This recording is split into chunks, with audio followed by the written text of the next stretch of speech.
find it interesting in Christianity how we often hear things like, if God wanted there to be homosexuals, there would have been Adam and Steve. Or yes, they had multiple wives in the Old Testament, but this was descriptive, not prescriptive. Just because they did that doesn't mean that's what God wanted. His ideal was always one man and one woman. But the interesting thing that I find here is when we look through the Genesis narrative, a large chunk of our theology around the relationship between men and women, we do the same thing. We build our theology off of the description instead of what God's ideal actually is. Shalom, shalom, brothers and sisters. So excited to have you back here. I am going to do what my dad always asked me to do, which is skip to the end and work back from there so I don't keep you hanging. Here's the premise of the video today. God created men and women to be equal, and the Genesis text supports it. When I started to read through the Genesis narrative, I found a thread and then another until this whole different tapestry of the ideal was before my eyes. I apologize in advance. In today's video, you will hear my guinea fowl in the background voicing their opinions. I will try in future videos to keep them a little bit quieter. That's part of the beauty of living on a farm. Thank you for your patience. I won't keep you on edge here. I actually agree with this assertion. One man, one woman, blessed with multiplication. In fact, here's what God says. And Elohim blessed them, and Elohim said unto them, be fruitful and multiply and replenish the earth and subdue it and have dominion. God told them to have dominion and subdue the earth. Not Adam over Eve, not Adam with a sidekick, but two equal parts to reflect God's image and steward creation. And honestly, there's so much happening here in the Hebrew that we don't see in the English. It's no wonder why it's confusing. First and foremost, it's often assumed that because Eve came after Adam, it's showing a hierarchy of order. If we were to assume that order dictated rank and control, that would mean that mosquitoes would have to outrank mankind. If we think of even just the Genesis narrative here, it's one that's building towards more complexity and beauty, culminating not with the man, but with the woman.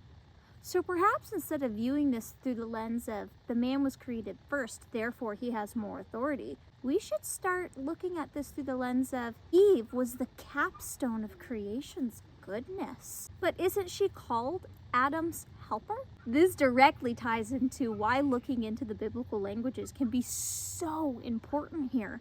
Because what we translate as suitable helper or helpmate isn't even close to what the Hebrew equivalent is. Yes, technically the Hebrew word ezer means help, but the context this word is typically used in is military aid, as in a helper or a rescuer. In fact, God uses this language to describe himself as a military aid to Israel.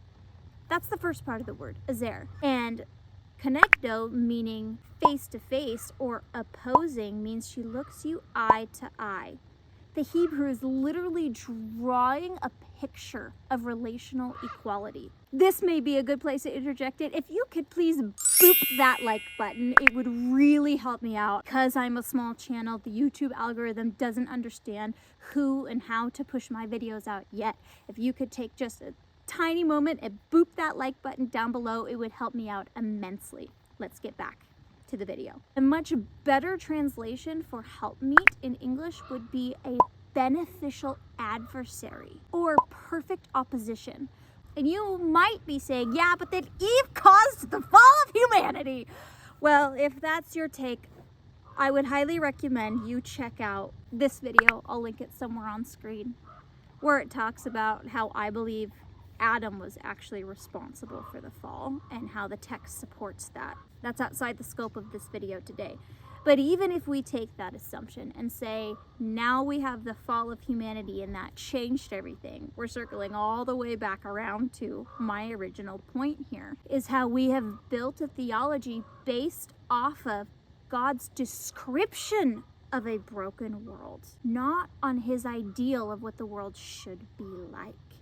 Because if we look at Genesis 3 in context and we read it through the Hebrew grammar, what we find is not God saying, man will rule over you.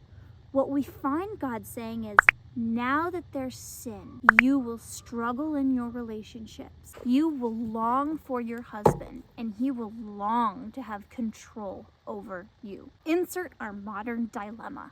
We've got all sorts of theology that's teaching that men are heads of women and submission, again outside the scope of this video, but I have done separate YouTubes on these. If you're interested, I'll make sure to link that playlist. And then you have the counter movement, which is feminism saying, I don't need no man, when in reality the blueprint was always about equality. Genesis 3 is Father's heartbreak, describing what sin inevitably produces, not saying this is what you should strive for. Especially given the fact that we've had a kinsman redeemer. And even in God's lament, he leaves a promise for redemption, that her seed, Eve's descendants, will eventually give birth to the Messiah, who we know now as Yahusha or Jesus, that will begin to restore Eden, that will bring salvation to the world. So if we desperately want to say that we should be building not off of God's description, but off of his ideal, that means we should be building towards equality in marriage, with equal and shared dominion, standing face to face and opposing. What questions did you have from today's video surrounding the Genesis narrative that I didn't answer? Leave those in the comment section down below, and or let me know what was the most valuable piece of information that I shared with you today. If you're interested in more of the exegesis of the parsing out of the data behind what this story is actually conveying in the Hebrew grammar and the details of these verses, I've linked my playlist to my Biblical Womanhood Exegesis series on the screen here. Until next time, may Yah bless and keep you. May he make his light shine upon you and give you that peace that truly surpasses all understanding. I'll catch you in that flippity flop. Shalom.